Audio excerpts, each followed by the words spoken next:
ভাইয়া টাকা পড়ছে, টাকাটা নিয়ে যান। আরে ভাই আপনার টাকা পড়ছে সেজন্য তো ডাকতেছি। দেখতেছেন যাইতেছি গে, আবার বিরক্ত করতেছেন কেন? এই 20 টাকা আমার দরকার নাই। ও আচ্ছা, ভাই বোন অনেক টাকা না?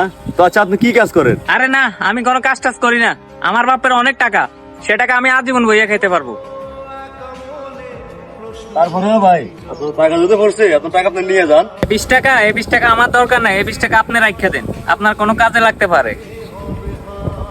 গেট আপ সেট আপ দেখে তো মনে হচ্ছে বড় লোক। আপনার মন মাইন্ডটা এরকম কেন? 20 টাকা লোভও সামলাইতে পারেন না।